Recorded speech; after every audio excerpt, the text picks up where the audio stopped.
All right, on the backpackers tax now, and that's been modified, of course, down from, what was it, 32 to 19%, but that didn't stop Bill Shorten from continuing to criticise the government on the issue. In many ways, the backpacker tax tells you everything that's wrong with the Turnbull government. They make a poor decision, which is poorly executed. They then refuse to back down until they're dragged kicking and screaming, and then they come up with a new policy which is made on the run. What it means is we've worked a problem and we've solved it. It's something that we said we'd fix, we've fixed it, and now we can move on. And we're moving on. And they are moving on. Now, Barnaby Joyce tweeted during the week that we had a win on backpackers tax. Who did he beat? Well, I mean, look, I think a lot of the hard work on this was actually done by Richard Colbeck, because remember he was pushing before the election, of course. He was pushing for exactly 19%. He was pushing for a few other things, and there was resistance all the way. He did all the hard work, and you know, sure, the Nats would have supported it, but the hard work was Richard Colbeck's. And the fascinating thing is, we finally saw the Deloitte report on which Scott Morrison kept referring to as the basis for them deciding their policy.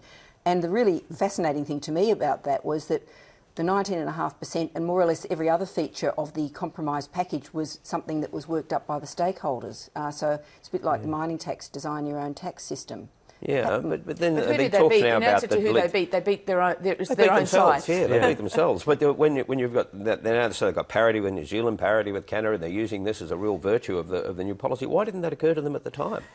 Beats me. Yeah, Money, well, I think, because income. it looked pretty easy, didn't it, to go after foreign backpackers? Yeah. But then, you know, they were just hurriedly trying to find money. Yeah, and there was a hole left in, but when Labor changed the tax scales to create that huge tax-free threshold, it essentially meant that those workers were never going to pay tax. So there was a legitimate argument to say, well, you know, that seems crazy, you've got to pay something, but goodness knows why they just went to 32.5%. They spend what they earn, and they spend every cent of what they earn, and they spend it here. The Tourism and Transport Forum are not happy with the fact that as part of this deal, they want it to be revenue neutral, so they've slapped an extra $5 on the departure tax. Here they are.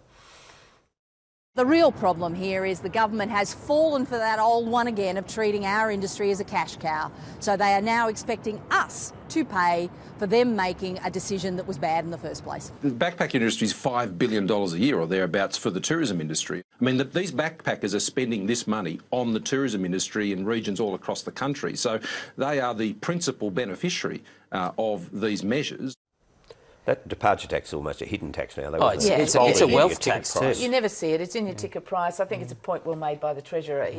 There was money in that package for tourism as well. And they've reduced visa charges. But it's a wealth tax insofar as if you can afford to travel, you can afford to pay this. Just a bit like, you know, Georgians who slap taxes on windows if you can afford to have windows. Well, you said it's a point well made by the Treasurer. What about this point that he made back in 2008? He's got a history in the tourism industry, of course. And then when there was talk of an increase in the departure tax, he had this to say. This tax is a pernicious impost on our aviation and tourism sectors, which are already under pressure. Tax increases are designed to discourage consumption, and so placing a tax on travel is designed to discourage, I assume, therefore, business activity in the travel sector. Don't you love the archives? You're cruel, Barry. You're cruel. That was then, right? Let's now. Let's move on. We'll move on. Education.